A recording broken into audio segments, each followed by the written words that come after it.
Hello Kowai Post viewers. Most of us would have moved on from walking to the banks in person to online banking. We bank through the websites and also through mobile apps. But how safe are we really? We will be talking about online banking safety and security with cyber expert Mr. Ravichandran today. Thank you so much for speaking to Kowai Post, Mr. Ravichandran. Sir, a bank is a place where one stores their money, but not all places where you keep your money is a bank. So tell us what banking is all about. First, let me tell you, it is my privilege to talk to Kowai Post. And today we are talking about this banking industry. With respect to your question, the banks are custodians of the customer's money.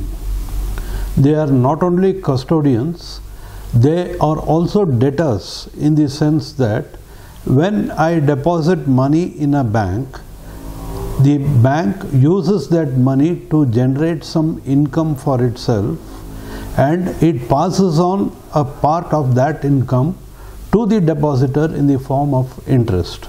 Therefore, the money that is given to the bank, the relationship that exists between a banker and a depositor is that of a debtor and a creditor. Okay.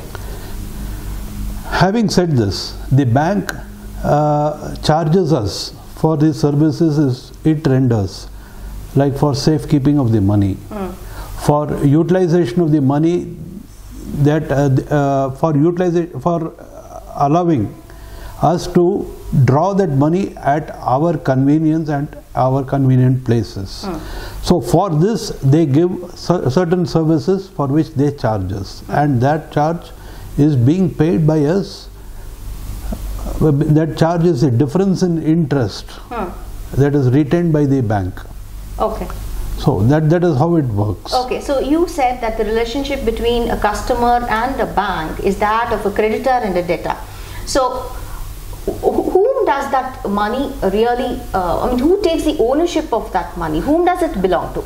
As long as the bank is paying interest on the money that they have collected as deposits from the customer, the bank is a temporary owner of that money. That is, it has the possession, rights of possession. And once that money is demanded, they lose that right and they have to give it back. Okay. Okay, so now let us come to the main topic, which is online transactions and banking through online websites. How safe are our banks when it comes to banking through websites, online banking? Not many bankers will appreciate what I am about to say now. Online banking is not safe, period. Okay.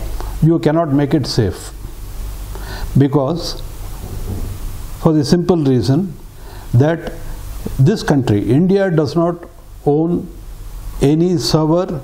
All the banking details are stored in clouds. We don't know where the cloud is located, or in other words, the bank has uploaded the data, confidential data, which is belonging to the customer, onto cloud platforms, and they do not, even the banks do not know where the jurisdiction of the cloud lies. So at the place of storage itself is a point of issue. Yeah. Second, the internet is, I would say, highly vulnerable. Okay. It has got no laws governing it. Thirdly, search engines are located outside the country. We don't have search engines of our own. Fourthly, these operating systems are not of our own. They also belong elsewhere. Okay, so sorry to intervene. Why are we not able to, or why are we not capable of keeping in place indigenous, take for instance server or clouds or whatever be it, whatever is required for the banking system to do online banking and to keep our money secure? Why aren't we able to do it indigenously? Because the simple reason that I can say is nobody thinks that far ahead. Today the issue is I want a convenience immediately. I take the convenience in the easiest manner possible. It is easier for me to buy a Rafale aircraft from France than start developing it on my own. Just to give you an example, Tejas aircraft has taken almost about 4 decades to develop, whereas Rafale aircraft I can buy it across the counter. Right. But nobody realizes the dangers in buying a Rafale aircraft, and suppose what happens if the seller ranges on his commitments, then what are we going to do? Nobody thinks about it in those lines.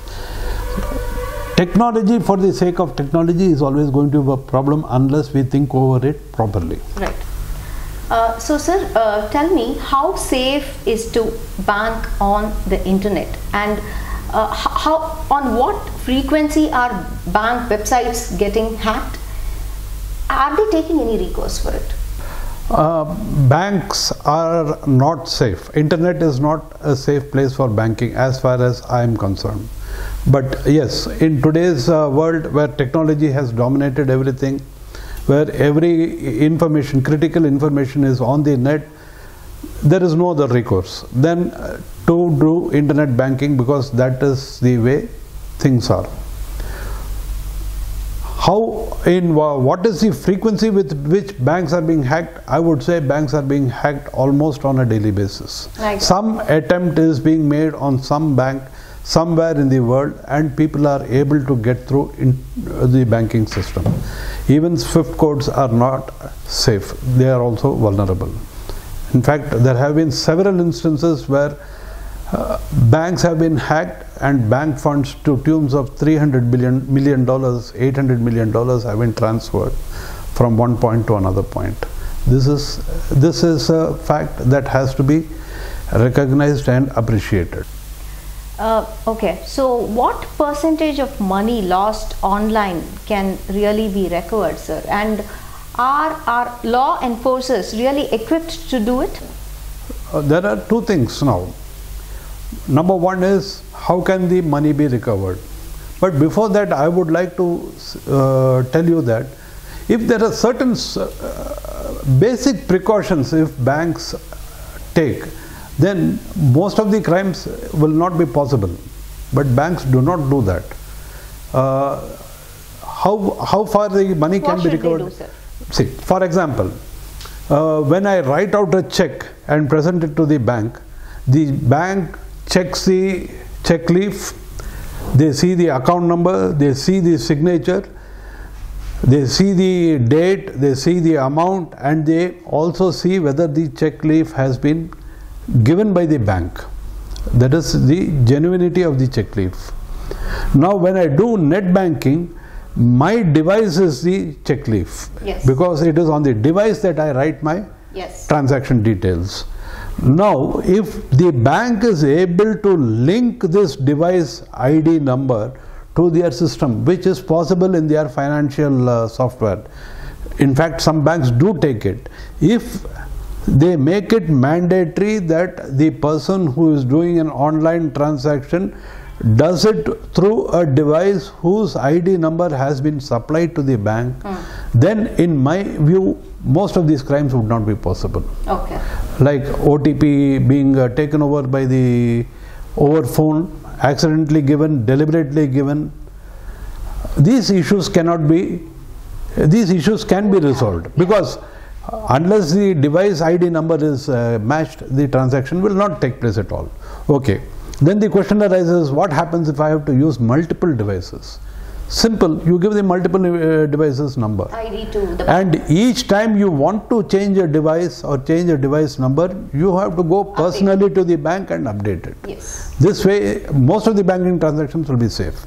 Okay. These banks do not insist, number one. Number two is, from a customer standpoint of view, what I would suggest is you have two accounts. On one account you keep all your major savings, a major account where all your money is stored, and don't link it to the net in any manner. Okay, makes sense. There you may go and do it personally. You have another account which you can link it to your credit card, debit card, net transaction, etc., etc. But keep minimal amount. Yes, you keep only that much amount which you can afford to lose without losing any sleep over it. Yes. Then that way you will be safe. Money can be recovered because RBI has issued some circulars recently. In fact, RBI has been insisting on banks to upgrade their securities since 2012. But most of the banks have not complied with it totally. To some extent they have done it, but not totally. Now, if you lose money in your account through an unauthorized transaction, and if you give a complaint to the bank within 3 days of that loss, then the bank is bound to give you back the entire amount. Okay. If you report it within 7 days, then the bank is liable to give you the entire amount, but they can take a small amount as a penalty. I think it is restricted to 5,000 rupees for a savings bank account and 10,000 rupees for a current account.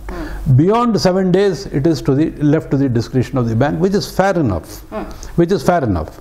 But when I say fair enough, the bank must prove that the unauthorized, the onus is on the bank to prove that the transaction was authorized or unauthorized. Okay, so it is not. It does not depend upon the customer. Okay. So can you very crisply list down in points what should one do if one loses money? Say, 50,000 is siphoned off from my bank account when I am trying to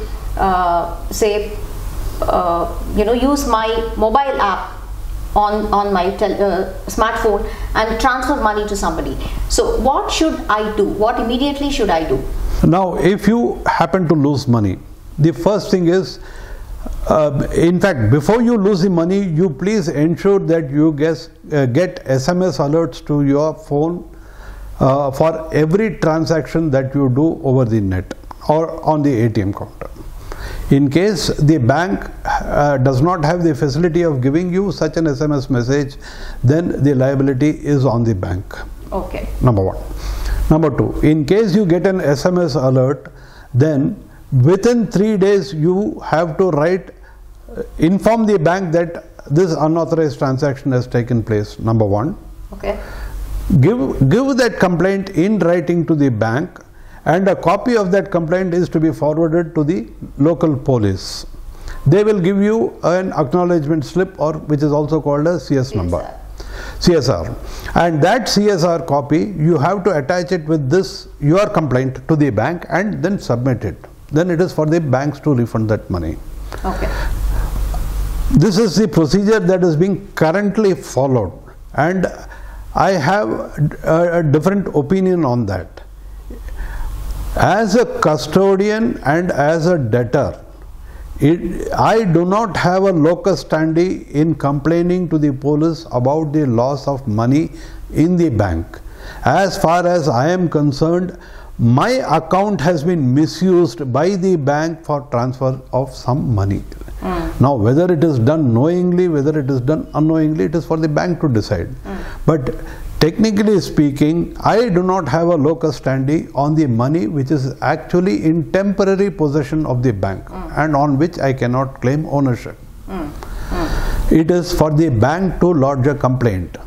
But today, the banks compel the customers to lodge a police complaint, and the police also take these complaints and issue FIR, which is legally questionable. So finally, sir, what role does the insurance play in the money lost? Technically speaking, all banks should be insured. But to my knowledge, very few banks are insured. And even there is a lot of restrictions, because even banks do not know how to value the loss of data. They do not know how to place a value on the data which is lost. That is the main issue. And second thing is, insurance companies are also afraid of extending this cover to banks as far as cyber crimes are concerned, because they know that the security systems in the bank are not up to the standard. So the premium that they demand is also high, and the cover that they offer is also not adequate. In foreign countries, all accounts are covered under cyber insurance. up to a limit. I think it is probably around $50,000 or $1 lakh in the US.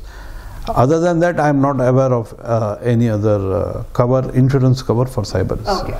So nowadays it has started picking up, but again, the problem lies because people do not know how to value the data that is being lost, and what is the cover that they should take, against what crimes should they take the cover, that they are not aware of it, unfortunately. Okay, so I think the value of the data lost is a huge topic for another day, and thank you so much for talking to COAIPO, sir. Thank you so much. My pleasure.